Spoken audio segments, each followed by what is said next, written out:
Welcome to the Kidlit Distancing Social. So glad you're all here with us tonight. And I'm Laura Backus, publisher of Children's Book Insider, the newsletter for children's writers, Children's Writing Monthly. We keep changing the title. Children's Book Insider, the Children's Writing Monthly, celebrating our 30th year of publication. And co-creator, co-owner of writeforkids.org and writingblueprints.com. So welcome.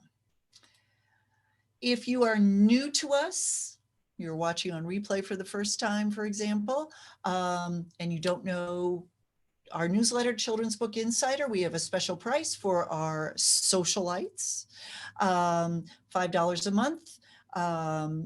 Oh, sorry, this is the cheat sheet. Sorry, see, I told you earlier, getting the headache.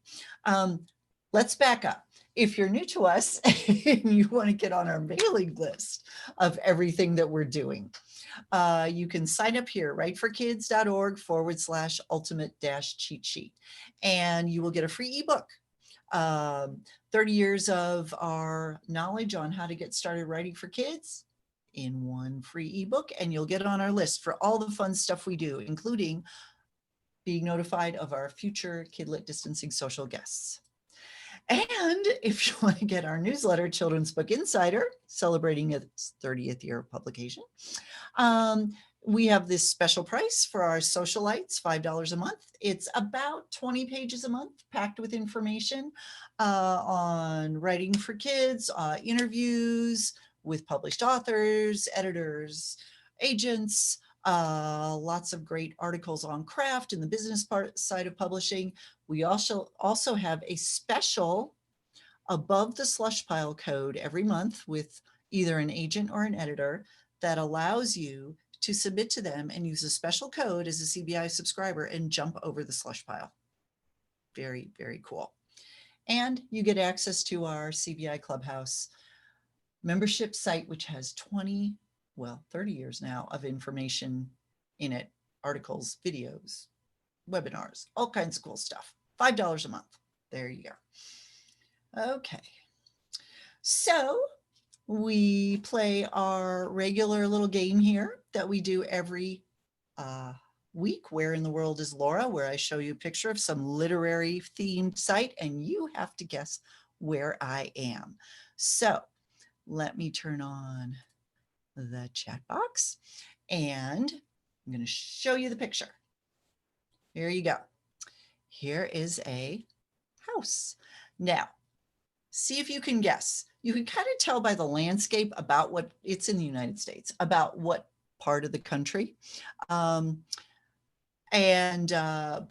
this is a connection to a classic, famous author, American author. So not Hemingway, not Key West, though you're in the right state. Because of Winn-Dixie, no, but I like the way you're thinking there, Layla. It's actually the home of the author. And this particular author lived there in the 1920s, 1930s, 1940s. Yes, Risa, you got it. Marjorie Kinnan Rawlings, it's her house. And they've turned her, basically her farm into a state park in Cross Creek, Florida. And this is where she lived. It's right south of Gainesville. She lived with her husband, Charles Rawlings. They bought this wild scrap of 74 acres in North Florida in 1928 when she was 31 years old. And they were both writers and they thought, oh, this will be easy. We'll have a nice farm and grow oranges and then we'll write. And she found living at her Cross Creek farm an adventure. She battled snakes, gators, wild hogs, and oppressive heat. Rawlings became captivated by her neighbors and they took to her as well. And they became not just friends, but the subjects of her books. And her novel, The Yearling, was awarded the Pulitzer Prize in 1939 and made her a celebrity. And I guess she was quite an independent, formidable woman. She chain smoked Lucky Strikes, enjoyed Kentucky bourbon and moonshine.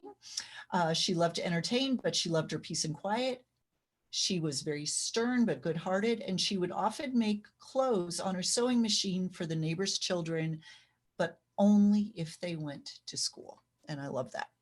So awesome. And this is, various covers for that book, The Yearling, one of our great American novels. So thank you all for playing. So I want to hear from you. Where in the world are you? Take a picture of yourself in front of a landmark, or send me a picture of some place you've been that has a literary connection to it, and give me a brief description of where it is, and I will feature it in a Where in the World. Email it to mail@writeforkids.org and put Where in the World in the subject line. So we have a couple great celebrates this week. Teresa Chanel Ramos self-published her first picture book called The Germ Learn, which she wrote and illustrated. And it uses humor and a story to teach children about what germs are, how they are spread, and how to protect themselves from getting sick. And it became available on Amazon on November 28th. So that's just out. So congratulations on that, Teresa. Marie Sontag had her latest middle grade historical fiction book, California Trail Discovered, published in October by Wordcrafts Press. It is book one of a 2-book series called The Whitcomb Discoveries. So congratulations on that, Marie. That looks like an awesome series. And send me your good news. I want to celebrate with you. Any milestone you have hit in your writing is valid. Doesn't have to be a publication. Can be you finished your first draft, you found an agent, you found a critique group, anything. We want to celebrate with you. So email it to me, mail@writeforkids.org, and put celebrate in the subject line, and we will feature you on a future distancing social. Okay, couple great links of interest this week. This was sent to me, the first one by our guest last week, author illustrator Lee Lyon. She said, a lot of you had asked about how to find an illustrator if you're self-publishing. And she found this great blog post by Darcy Pattison, Finding and Working with an Illustrator. And it's on the Indie Kids Books blog. And it gives a lot of great information on how to find an illustrator, how to work with an illustrator, the kinds of information you should give the illustrator. So I made a bit.ly link, bit.ly/find illustrators. And also this great article I found called Emotional Truth in Storytelling, Why It Works and How, by young adult author Robin Farmer for Jane Friedman's blog, describes how to give your fiction an emotional core so readers can empathize with the characters. And that's so important. And she has a list of really good sort of steps she goes through to create this in her novels. So the direct link to that is bit.ly/writing emotional truth. Okay. And now I get to introduce my guest, which I am so excited to do. So Steve Schenken, I was trying to count up all the awards that he won, and I lost count because it was like too much math. So I'm just going to say Steve Schenken's many awards include the 2013 Newbery Honor Award for Bomb, the Race to Build and Steal the World's Most Dangerous Weapon. 3 of his books, Bomb, Port Chicago 50, and the Notorious Benedict Arnold, were National Book Award finalists. He's won the Boston Globe Horn Book Award, I think twice, maybe more, appeared on about a gazillion recommended reading lists, and on and on and on. And most recently, won the 2020 Edwards Award for 3 of his books, which is sponsored by the School Library Journal and named in honor of the late Margaret A. Edwards, a pioneer in providing his library services to young adults. And it's normally presented at a lovely award ceremony, and I'm guessing that might not have happened, but we'll find out. So Steve, welcome to the Kidlit Distancing Social, and please Thank you. come on. Okay, I'm There back. you are. Nice to see you. Thanks for the very nice intro. Sure. So did Yeah, you it's get, true. There was it was going to be in Nevada, that Edwards Award ceremony in November. So when this all began, everyone thought, well, of course by then we'll be traveling yeah, again. sure, No. sure.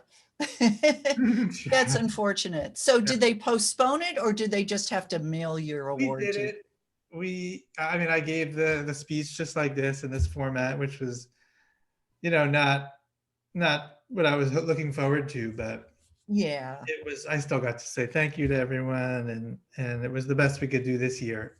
yeah, Yeah. yeah. It's unfortunate, but congratulations Thank anyway you. on that honor. That's a great award. So I want to talk in a minute about. I learned so much about your past in researching you, and like all the interesting jobs you had before you ended up doing what you're doing.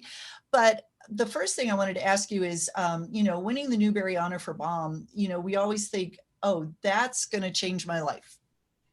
Did it change your life as a writer to get that? I mean, obviously it's a huge award, but how did it Yeah, change? the short answer is yes. Mm-hmm. Just in the most practical of ways, exposure and book sales. Because everyone who's doing this or in the process of doing it, transitioning from something else to doing it. I mean, I was in that process still, really. Yeah. I had written textbooks for years. Maybe we'll get into that. And I was transitioning from taking every crummy work for hire job I could get while doing my books. And I was a couple books into my career. Bomb was really my fifth nonfiction book. And and I still wasn't making a living yet. So just in that very practical way, Mm-hmm. that really put me to another level of, Mm-hmm.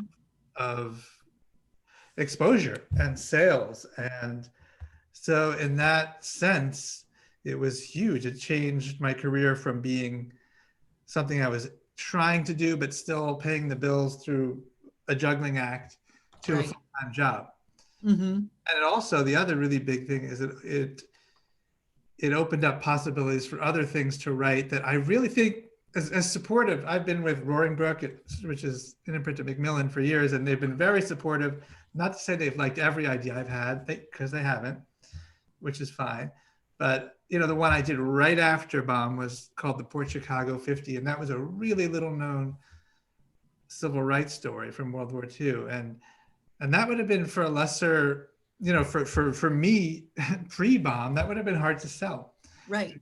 It's just an obscure story, and who are you to write it? And I feel like, so it opened that door as well.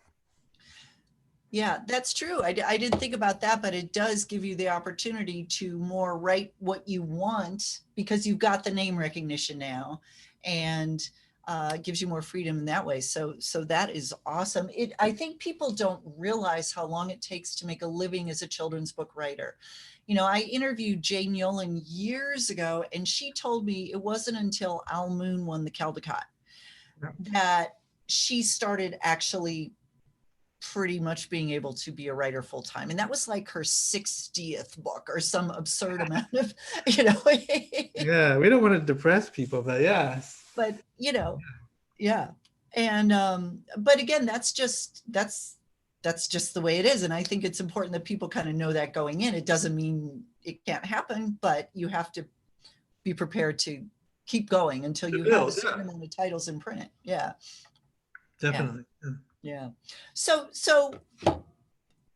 you started, you had all this interesting stuff. You wanted to be a filmmaker at one point, and you moved to Austin with your brother and made an independent film, which sounded really awesome, but which I guess you lost a lot of money on. Yes, that's true. Sounded really funny though, and then it sounded like you had a lot of you're a funny guy is what I got from this biography, and your first sort of published, non-textbook work looked to me like it was the graphic novel. Well, you had a comic strip called The Adventures of Rabbi Harvey, which eventually became a graphic novel. That sounds pretty cool. Very different from what I Yeah. do. But it's really what I set out to do. And you mentioned the movie, and that's true.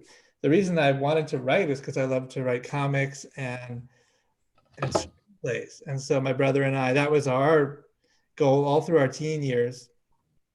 And then when he graduated from college, he's 3 years younger. And we moved to Austin. And so that's it. We're going to make movies. And so we tried that for a while. And then it was also there that I came up with this idea of a comic of a rabbi in the Wild West who's sort of a sheriff and also a rabbi. And he solves crimes, but he doesn't use a gun. He just uses his wisdom and wit. And I didn't know the publishing world at all, which was a blessing, because if I did, I would never have started, because the reaction I got when I started mailing out ideas, and it's old enough that it was mailing out, not emailing, but mailing letters. And like, well, who's that for? Where would that go in the bookstore? And it was really before graphic novels really took off. Mm-hmm. And also it just didn't make sense to most people, but eventually it got published, and it's still out there kind of plugging away. And again, that didn't contribute very much to my living, shall we say, but it was very satisfying and exciting to have a book out in the world. Absolutely. And, so that was absolutely my first leap. Well, you've had an opportunity to infuse sort of the humor into the nonfiction with some of your other titles, and certainly with your chapter book series, The Time Twisters.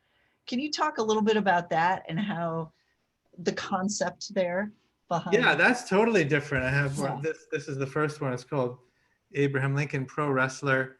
So you can tell right away that's probably not nonfiction, but it's also part of what I always wanted to do. I mean, I've taken on so many serious stories, and there are moments of humor in there, but I always thought it would be fun to write in a whole different way, younger, obviously, more chapter book, second, third grade, and to take some of this stuff. The same thing. The goal is exactly the same.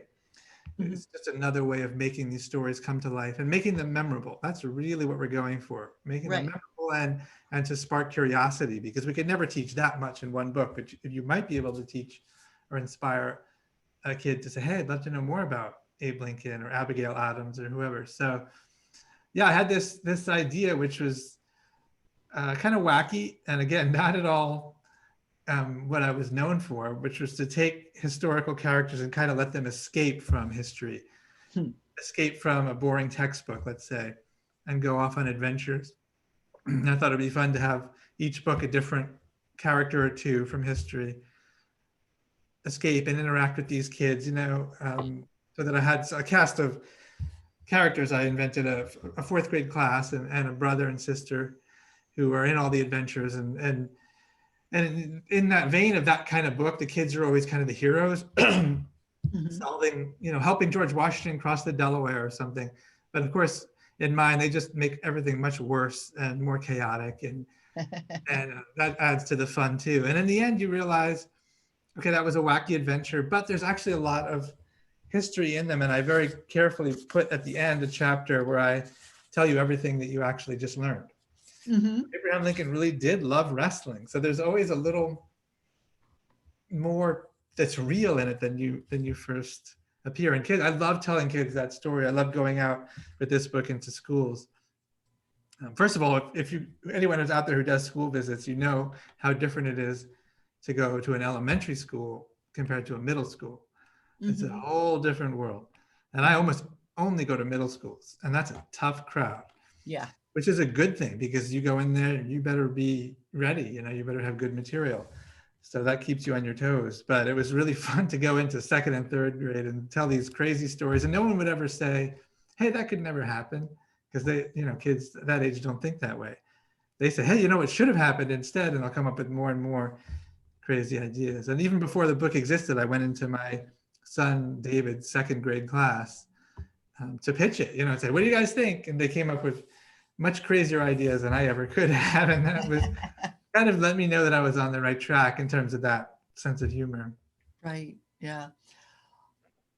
Well, I love it. I love that it's a wacky concept because I think we need more of those for sure. That mix that fact and fiction together in such an intriguing way. Yeah. Now let's talk about your bulk of your work, which is this sort of middle grade nonfiction. When you're choosing your topics, do you pick things that you think kids will want to learn about, or do you pick stuff you want to write about and just hope they love it? That's a good question. And I don't know what the right answer is in terms of what you should do. At first, I didn't think at all about them because my kids were much younger. I didn't know that many middle schoolers. And so I just thought about what I would have liked in middle school, which I still think is probably the best compass to use. But yeah, I mean, I was obsessed with Benedict Arnold. So here, let me write a book about him. I love spy stories. Let me write a World War II spy story. No, I didn't think at all about the audience. And I think that actually was a good thing because, I wrote those books, those first two narrative nonfiction books. I'd written some other shorter nonfiction books that were just stories from my textbook days. But when I set out to write kind of more ambitious middle grade books, I didn't really know what I was doing. And that was a good thing. I made them pretty sophisticated. And a lot of the reactions to them, including in reviews in some of the important journals, were this story is too complicated, kids won't follow it. And I really just kind of structured it the way you would an adult thriller, just added just enough background information so that it would be, I thought, accessible to someone who didn't know anything about the story going in. And if I'd thought more about it, I would have made them simpler and they wouldn't have been as good.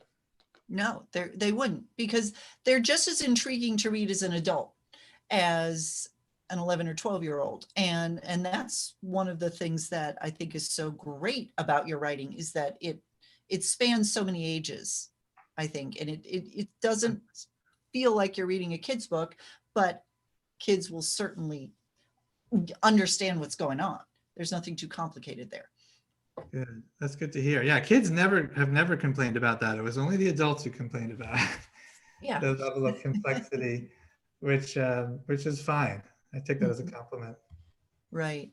Now, one of the things I love about your books is that the tone of the writing seems to fit the subject matter so beautifully. And it doesn't, I read in your bio that, you started working for a textbook company, and that was kind of your first foray into this nonfiction. And what you wanted to write was the non-textbook stuff.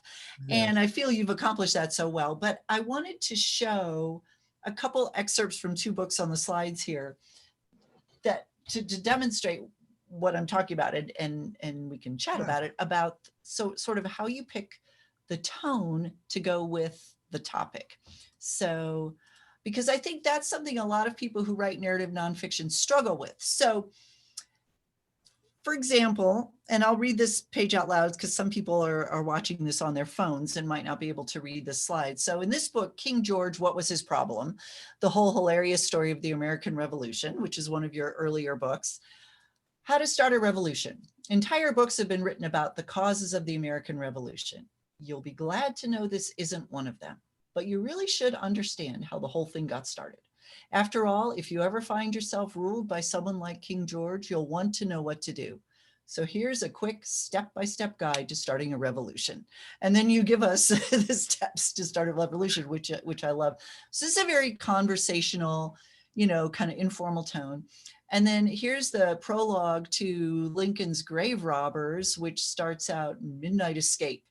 A passenger train rattled through the woods of Western Pennsylvania late one summer night in 1864. In the rear car sat a man with a black beard. Iron shackles and chains bound his wrists and ankles. Armed guards sat on either side of him. So you're creating this scene, and it's called Midnight Escape. And you say he's headed for the dreaded old Capitol prison, or so it appeared. So you're really setting up this thriller for us. And this is nonfiction too. So how do you choose sort of the tone that's going to go with the particular story that you're telling? Those were, yeah, they were very different. That first one was that King George, what was his problem, was my first nonfiction book. And it came Mhm. straight out of the textbook world. Quite literally, all the stories in there just about were things that they wouldn't let me put in textbooks. So I was writing textbooks for fifth graders and studying state standards for fifth grade, what's taught in fifth grade in different states. So I said, I can take all that material and tell it in to my, in my judgment, a much better way. In other words, a more effective way Mhm. that's going to work for 10 and 11-year-olds. So that's all I was trying to do. I was just saying, I'm going to talk as though I'm sitting at a table with a 10-year-old and I'm going to tell them this story. Mhm. And so then you need to have humor and a voice and a personality, and that worked perfectly for those stories, I think. And then this is a good example of that kind of transition that I made to trying to write what I would say a little, or well, they're different. They're definitely different. I was going to say more ambitious. I'm not even sure that's true, but more complicated stories. Those first ones were just collections of kind of one-page stories that add up to the story of the Revolution, the story of the Civil War. Mhm. Whereas starting with Baum and Lincoln's Grave Robbers and Notorious Benedict Arnold, I was trying to do one kind of big, big narrative story. Mhm. And I was going to make that, and like you used the word thriller, which is right. I was going to, instead of going for the kind of tongue-in-cheek, irreverent comedy, I was going to try for kind of page-turning thriller, Mhm. which is really the kind of book that I love to read the Mhm. most. And hopefully, like this book, Grave Robbers, is quite funny. It's darkly funny because the cops and robbers aspect of it is they're both bumbling, and the whole idea of the crime is so ridiculous that Mhm. it's kind of funny in a dark way. Yeah. Yeah. But I knew right away that I wanted it to sound like a true crime thriller. Uh-huh. And the same with Bomb. I said I want this to sound like a spy thriller. And so just from my own personal reading, Mhm. I kind of have an idea of what I wanted it to sound like. And I love also to, if I'm writing a book like this, to read books like it, whether for Mhm. whatever age they're written for, it doesn't matter, but to get in that mood and to get the feeling of the masters and how they do it. Right. Yeah. No, I think the thriller or the spy story tone you got great. I remember Bomb I read I think in two sittings. I had two long plane rides and I read half of it on the way out and the other half on the way home, but it was great because I couldn't put it down because it was like a spy it was a spy story. It was great. So when you're writing narrative nonfiction, you have to be really careful that you're not making anything up.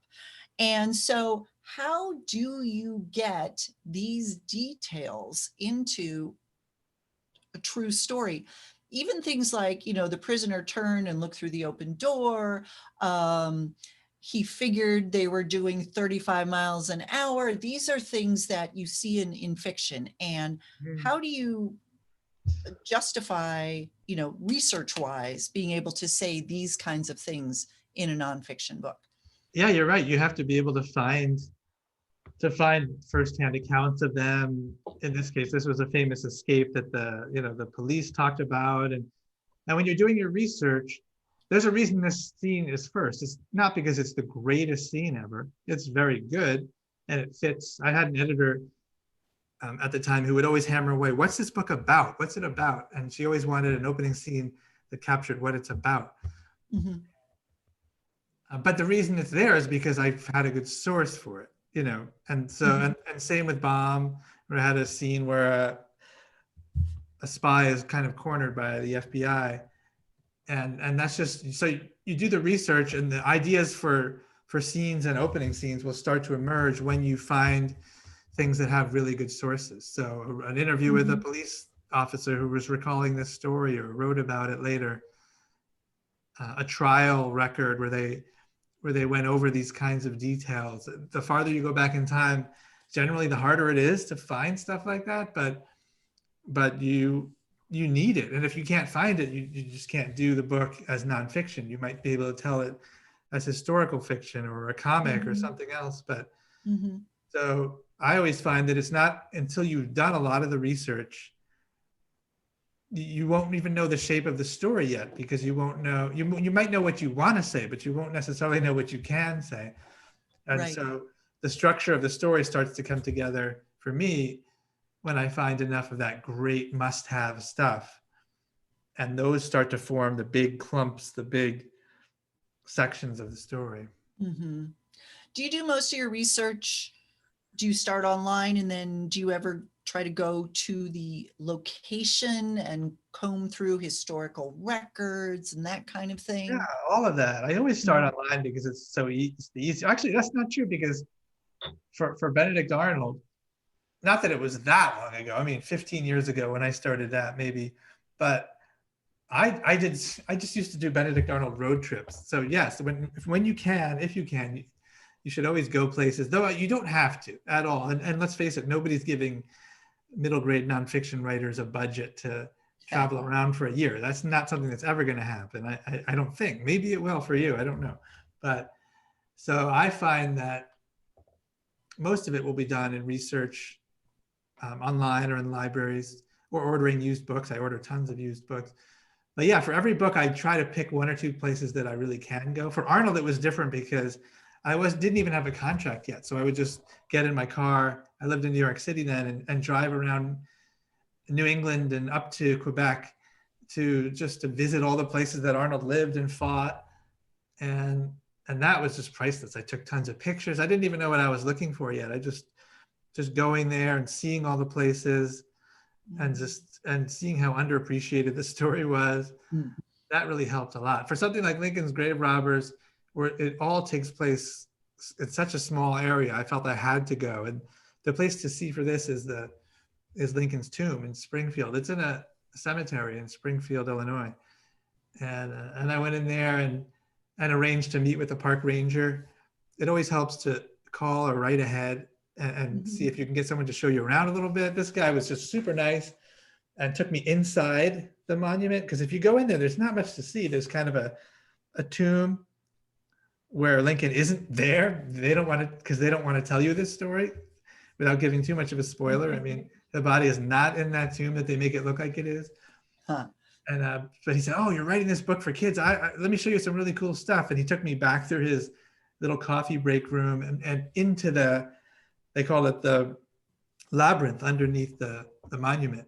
If you can picture that big obelisk going up, and underneath there's Mhm. these catacombs almost. And that's where the whole story took place, because the grave robbers broke in through one side of it and the detectives were hiding in another side of it. And so sometimes it's not to like go places like that that I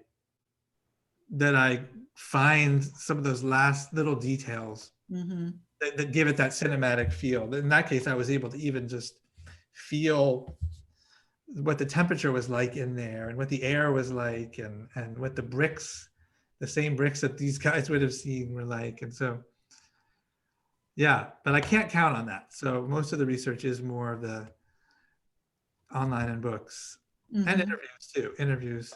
Mhm. Do you think it's, if you're writing about history, is it valuable to watch old movies that took place during that time period, or that just to sort of get a sense of the clothing, the, you Yeah, know, setting, any of that? definitely. Yeah, definitely. Yeah. Anything. I've heard people say they listen to music from that era. Hmm. Tape up pictures around the wall. In my office, I have this. I'm working on a book that will sort of be a follow-up to Bomb, taking that kind of same going into the Cold War. And so I have Cold War posters on my wall behind me, in addition Yeah. to my cards that I use to organize my scenes. We can get into that if you like. Hmm. But I've got the Hulk and Bert the Turtle and Godzilla and Fallout Mhm. Shelter posters and all Yeah. that kind of stuff from the late 50s, early 60s, where I'm focusing this story. So yeah, Cool. I think all that helps. Great. I do want to talk about those cards since you brought it up, but I have one more slide here and then I'll stop sharing my screen. I wanted to talk to you about your first sentences because I love your first sentences. And I wondered, do you write, these are just some samples that I pulled out that people can read from various books of your books. Is this the last thing you write? Or, how do you sort of pick this, where the very start is of your It's story? definitely one of the last things. I found the opening scenes, I agree that they're super important, but they're usually the last thing. Usually I say an average of 5. That's just seems to be the number that comes up. And by that I mean I try them with my editor. Sometimes I'll reject them, but sometimes she will, and we'll go back and forth. And some of the scenes that get rejected as opening scenes just slot back in somewhere else. Some of them just end up on the cutting room floor. I wish there was a better solution than trial and error, but once I get the scene, then I'll just close my eyes and watch it 100 different ways and try to figure out what's the first thing that you want to see or hear. Or it could be a narrative line, like with Born to Fly. That's my favorite first line. And that one came just from the research. Like I said, since it's nonfiction, you can't make anything up. So you don't know what you're going to say until you find the facts. Yeah. And when I was researching these women pilots of the 1920s, what I found astoundingly, and I felt like I had made a discovery because I've never seen this in any book, that connected the fact that so many of these women, when they were young girls, jumped off the roofs of their houses or barns or something. They just were born to fly. They had this compulsion. They saw a plane. Usually they saw a plane at a state fair or something. They were brand new. This was right after the Wright brothers, when they were growing up. And they were girls. They weren't supposed to even be interested in this kind of stuff, but they were the kind of girls who took apart their dad's cars. They weren't normal girls, and normal by the standards of those times. And even though they knew it was dangerous, they all jumped off of roofs. And so that one came together the most easily of all of these that I'm looking at, because when I saw it, it was just a light bulb. Oh yeah, I know exactly what I want to say. Yeah. No, they're terrific for sentences. And again, they read like a novel. They don't read like a textbook in any way, shape, or form. That's good. But they're true. And that's what's the best thing about them is, as a kid, you read this first sentence and you go, and this is true, you're going to keep going. And I also noticed you use prologues a lot. And I know nonfiction still uses prologues more than fiction. I think prologues used to be more in style than they are now. But what is the purpose of a prologue in narrative nonfiction for middle grade? It's really a grabber is what it is. And it can be, I think you're right to say that you don't have to have it at all. And I've written first drafts that didn't, and then gone back and put them in, or if I felt that it needed it, or if my editor did. But yeah, it's just a grabber. It's meant to be. Mine are like 600-700 words, one scene, something exciting. Again, what is it about? What is this book about? So it tells you not the plot, but the style, the kind of story it's going to be. A spy story, a sports story, a thriller, a crime story. You get that. But most importantly, hopefully it's a chance to hook the reader. Right. And so you're not using the prologue to give the reader backstory or to set the historical scene or anything like that. That comes later, if necessary. That's what I do. Yeah. I think I would say the hardest part of this kind of writing that we're talking about, narrative nonfiction, is the backstory. Where do you get it in? How much do you put in? How do you do that without stopping and slowing down the story? And so, yeah, definitely not in the prologue. What I'll usually do is, and it's not a rule, but I'll usually have a prologue, and then I'll kind of step back and be a little bit more. I had an editor who once called it hand holding. Sometimes you have to do a little hand holding. And at the time I thought, well, the kids don't want that, but actually all readers want that. It's so frustrating to be confused. And so then you can step back and say, okay, here's what's the kind of story this is going to be. Here's where it takes place. And now we're going to step back to where it begins, and you kind of hold their hand as you walk into the story. And from that point, it's pretty easy to have, a page or a quarter, a half a page of that has a scene, and then a half a page that gives you a little biographical information about somebody, and then jump back into the action. And that can flow pretty smoothly once people are clear about where you're starting and what's going to be going on. And but I always, what I'll usually do is write the action stuff first, and then kind of add in the background stuff little by little until it's just enough. Because I think that comes from my textbook days. I just don't want to write anything that could sound like it could be in a textbook. Yeah. Although sometimes there were good sentences in textbooks too. And sometimes it's fine to just explain what the Cold War was. You know, you have to do that at some point. Yeah. So it's getting that balance right. Again, if I had a better system than just kind of trial and error a little bit, doing a little bit, revising it a little bit more, almost like adding salt to something, just a little bit more, you know, and until you sort of get the balance right. Mm-hmm. No, I love that you write the action first and then just sprinkle in the other stuff as necessary. I think it's just enough so they understand the relevance of the action or the context of the action Yes. in a historical way. So tell us about those note cards behind you. Oh yeah, they're all over the place. I got stacked of them. But all right, so let me grab. Yeah, I use. This is straight out of Screenwriting 101. I really highly recommend getting a book on screenwriting if you're interested in narrative writing in any format, because and screenwriting is here's how you write in 3 acts, and it's very structured, and you don't have to use those rules, but there's a lot of good tips in there that you can use. And one of them is to make these cards. It's very 20th century. Of course, you could get a program that will do this on your computer, but you'll never have this much room on your computer. And this is kind of tactile and visual. And what I'll do is just write down my ideas for scenes. And again, they're based on research. As I find things in my research, oh, that's what a great scene. Jim Thorpe tries out for the football team. What a perfect scene. And by that, I mean, it's usually 1 to 2 pages, 400 words, maybe something like that. And that'll just go on a card. And then when I start to figure out a story, there's usually 3 or 4 or 5 storylines. Mm-hmm. Or maybe one of those 5 is background information. And then the others are based on specific characters. Or for Bomb, it's like, okay, there's science scenes, there's spy scenes, and then there's sort of commando, secret agent operation scenes. And so I just use 3 different colors for those. And that's what these are.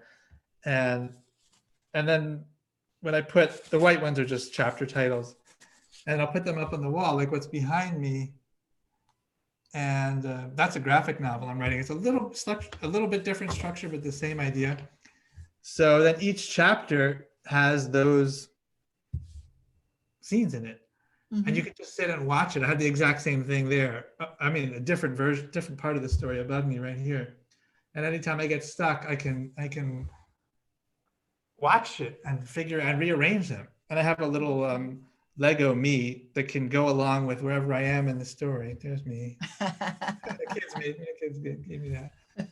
And yeah, so you feel like you're moving, making progress as you move along throughout the story. But it also makes it so you don't get overwhelmed, because setting out on a story like this is really complicated and you're worried you're going to get lost. And so just make this map, and then just from there work on just a little piece at a time, and don't worry about the parts you're not working on that day.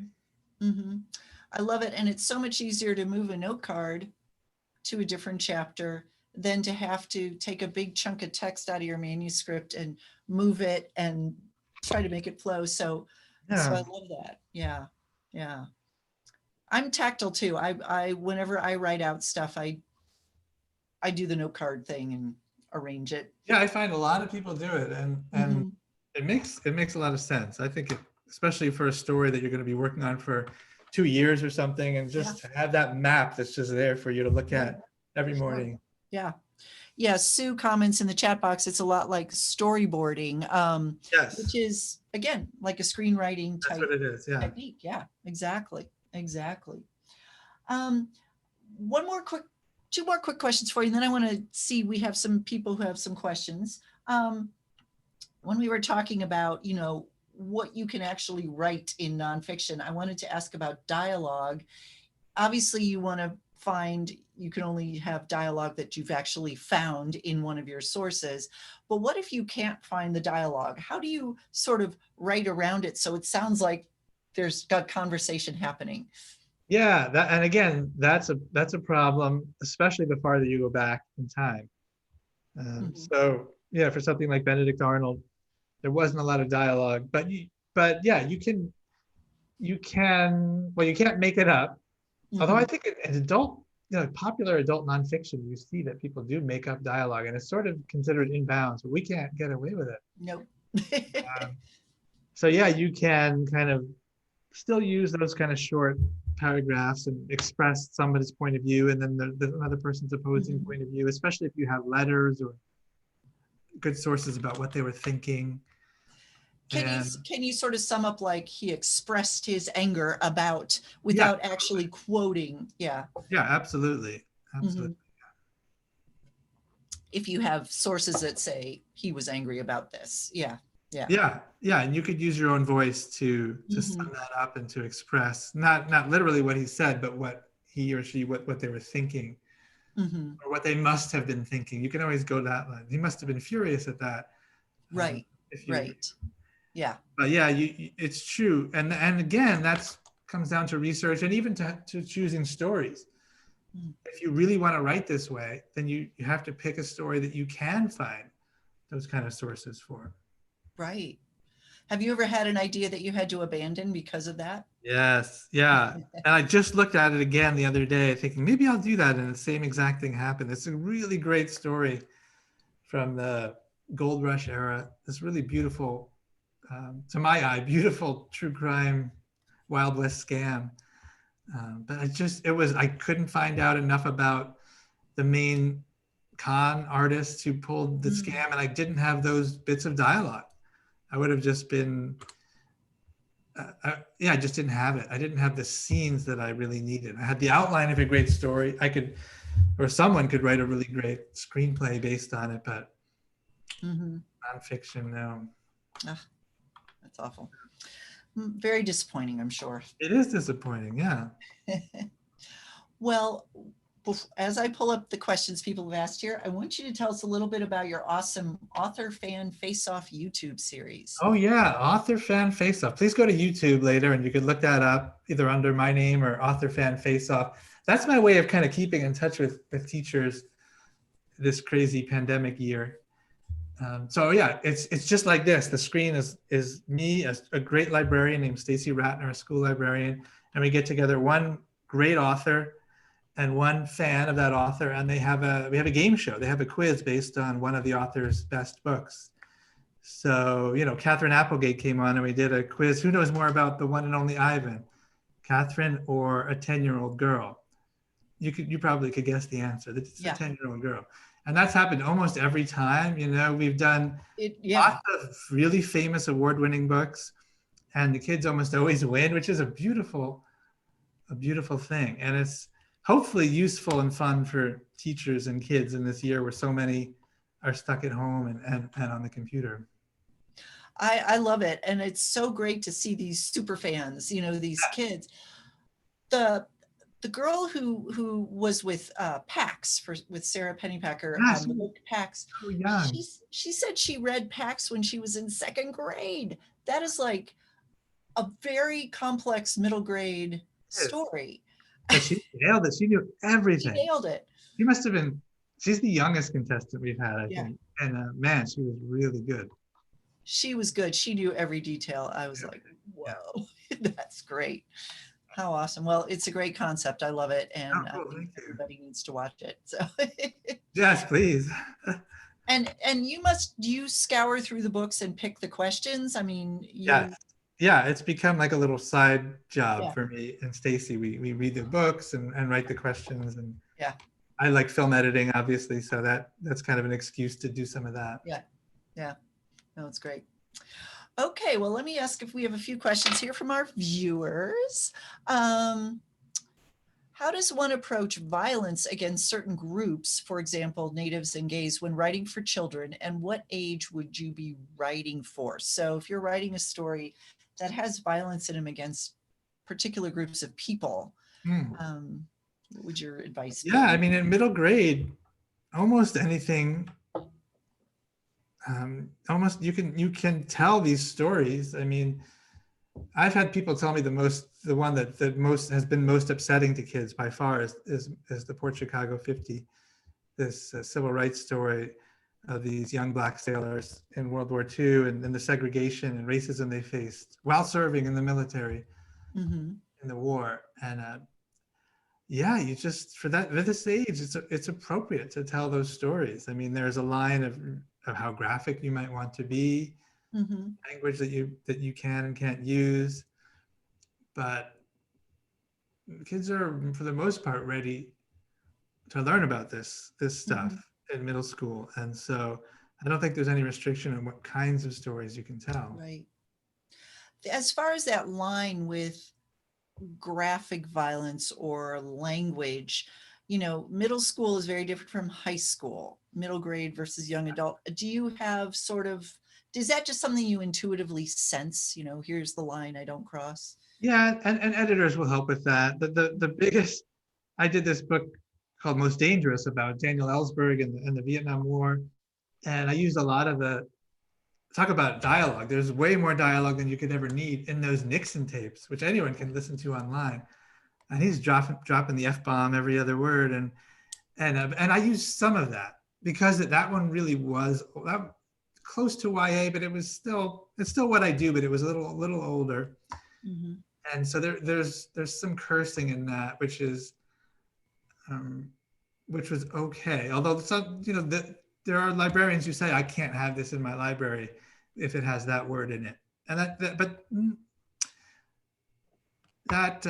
that's something to think about. You could be dismissive and say, oh, but you're going to write whatever you want, but you really have to think about Sure.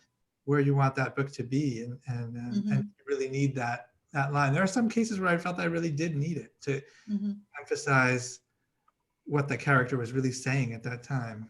Mm-hmm. Well, and profanity on the page is much louder than profanity spoken out loud. So you can have one swear word and it kind of gives the sense of how this person is talking.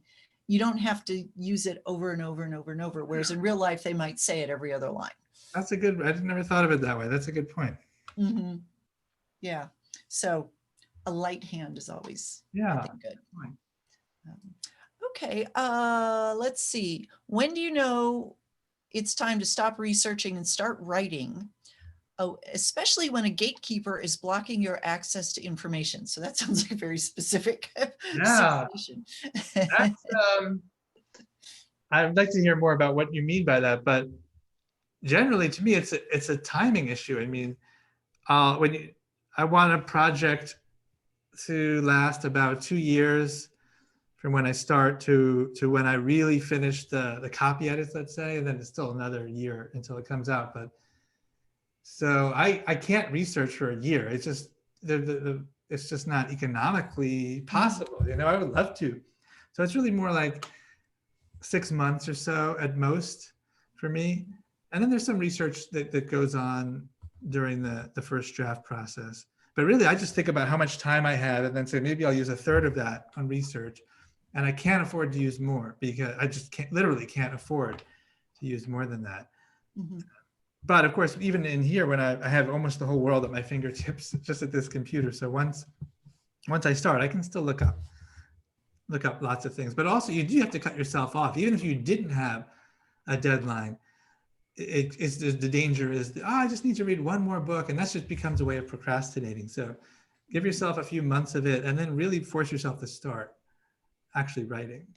Mm-hmm. Mm-hmm. No, I think that's good. And you're probably in the enviable position where you, at this point, are selling the books on the idea before you write them, I would imagine. It's true, and that is enviable. It's really lucky because I've been on both sides of that Mm-hmm. equation for sure. And Right. yeah, it's so that doesn't mean that they always say yes. I've had plenty of ideas where I go to my editor or publisher and they, I don't know. But yeah, it is a great thing to get to that point where you can pitch an idea. Mhm. But I still do a couple weeks of research before I do that because I need to know and be confident that there's a book there. Sure. But then on the other hand, you've got a deadline, whereas people who are writing without a contract, they could research for 5 years if they wanted. Yeah, but you shouldn't. You shouldn't do that. Cut yourself off. Really, I know Yeah. the temptation. Yeah. So I've done it. So who am I to talk?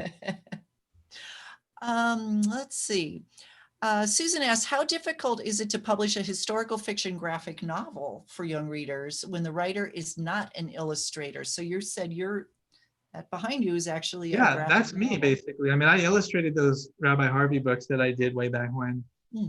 I like to draw comics, but I'm not a professional artist, and I would not try to do a really ambitious historical graphic novel. Just don't have the chops for that as an artist. But so the first one I did was an adaptation of Bomb as a graphic novel. That's become kind of a trend in publishing now. It has, yeah. And I was really excited to do that because it's like turning it into a movie, basically. Mm-hmm. And so if you have an idea, it's very natural and normal that you wouldn't be expected to be the artist. If you have a good idea for a story, you can sell it without. Mm-hmm. The editor would rather find their own artist than have you claim that you're going to do it yourself, unless you're a well-known artist already. Mm-hmm. Right. So that was the second part of Susan's question. How would you submit to an editor? It would be like any other manuscript. Yeah. And graphic novels are the hottest thing right now. So I think it's a Mm-hmm. good time to try it. Absolutely.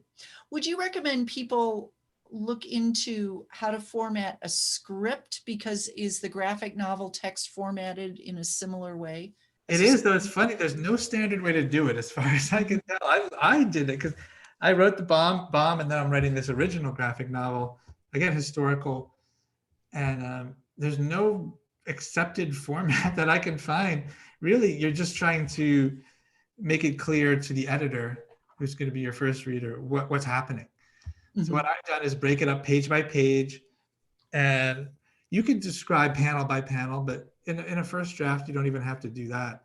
It is very much like a screenplay where you have the description of what you see and then the dialogue, what you hear. Mm-hmm. You could go online though and find graphic novel scripts, and you'll see Yeah. versions of basically the same thing, and just pick Mm-hmm. a version that suits your vision. Mm-hmm. Great, great. We have a question here. Do you have a fact checker for Yes, like your final drafts? not usually, but I did for this book, which will be called Fallout, this companion to Bomb. And man, was she tough. It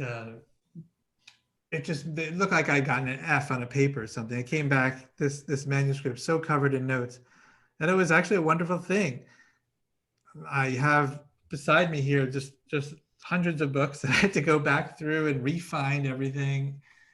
Take really good notes. Make sure you write down the source and page number of every quote or even fact that you put in or considering putting in. I had over 700 pages of notes for this book.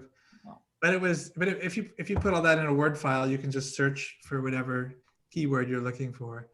And so yeah, it was a good thing to go through it all and check it. The only other time something like that happened with Most Dangerous, because there were living people in it, which is not normal, which is usually not true. Mm-hmm. Daniel Ellsberg's a real controversial guy who I got to interview and talk to a little bit, and his wife Patricia as well, and Henry Kissinger, his arch enemy, and so when there are living famous people in a book, the publisher gets nervous that there'll be some kind of libel issue, and so I had to talk to a lawyer about where I got all my quotes and facts from for that one, just to really be careful. Right. It didn't make me change anything important though. Well, good. Yeah, I would have been nervous about that one. Yeah. So basically all in a Word document, you don't have any sort of fancy other online tools that. No, I'm not a believer in that, partly just because I've never taken the time to research it. I just don't care. Mhm. I just will take notes either on paper, and then if I'm in a library or something, or in a laptop, and then I'll just put it all into one big Word file, but just really carefully. I think one file is best. Sometimes I'll separate books and newspapers Hmm. just because the files get so mammoth. But the search function is just so powerful in that, Right. and that's all you need. And having it all in one it helps me, because Mhm. then if I need to check on a quote, I could just type in 2 or 3 words of it and remind myself exactly where it's from, and then go double check it, or say, was there more? Did he say something interesting before that or after it? Or Mhm. and so I use that function all the time. Okay, great. Okay, just a couple more questions here. We don't want to keep you all night. I appreciate your Yeah, time. let's take some couple more. Okay. Let's see. Latina says, I write mysteries, but I love to include history. So I'm thinking she's asking about that combination of fiction and fact kind of Yeah. in the book. When writing history, do you stay true to names and places, or must they be changed? And my interpretation of this question is if you have a fictional element going through there. So for like your Time Twisters books, are the names all true and the places and all of that, or do you massage that? Yes, the historical names and places are true, and I like when historical fiction does that as well. Although you have liberties, you can definitely indent things when you're talking about historical fiction and move. The most convenient thing of all, the thing that nonfiction writers most wish they could do, I think, even above dialogue, is to change the order of things and make them put happen in the right order instead of the wrong order. And oh man, so I wish you could do that, and you can in fiction. So you should, you absolutely should. But yeah, even for time twisters, I'm pretty strict about the real people, and trying to get their personalities right and where they were and what they did. I mean, I had Abigail Adams serving on a pirate ship, which is preposterous, but the women pirates on that ship were real, and the things that they did were based on what we know of those women pirates. And so, yeah, it's really fun to do that combination of creativity and research. Mhm. Mhm.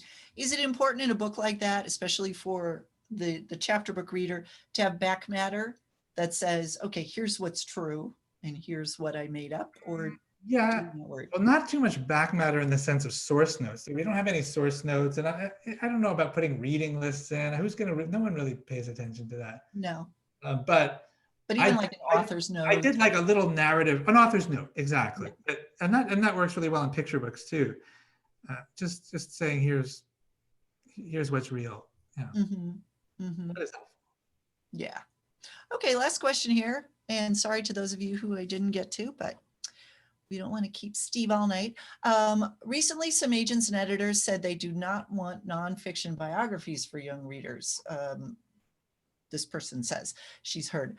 They apparently have too many. What are your thoughts on that? Have you heard anything about certain topics are kind of oversaturated in the market, or do you pay any attention to that stuff? I pay attention to it. Uh, I hadn't heard that about biographies. I'm sure they're just basing it on what they see selling lately, Mm. and that, as you know, will inevitably change over time. And next thing you know, they will want biographies, or they'll want certain kinds. I Mm-hmm. don't know. But no, I don't know. I mean, that's tough because you don't want to. I remember hearing that advice always when I'm starting out, is don't pay attention to trends and write what you're passionate about. And that's really true. But on the other hand, if you're hearing something that practical, Mm-hmm. and I'll take your word for it that's true, that the editors don't want that right Yeah. now, you should take that And into I think it depends on which editor said it, where you heard it. yeah, It could be the big publishers are getting lots of biographies, but the smaller publishers aren't getting as many and they want them. It could be they're oversaturated with the well-known right. figures, That but could be it. little Yeah, known people who did cool stuff, they're still looking for. So there's a lot of nuances, I think, to every trend that you need to really pay attention to as that's well. really true. Yeah. Yeah. Yeah. And you really still do have to write what you're most excited about, because the reader will be able to tell. Hmm. You know that. Yeah. Yeah. Yeah. Great. Well, thank you, Steve. This was great. Thanks for spending so much time with us here tonight Thank and you, Laura. sharing This so was really much with us. And good luck with your graphic novel.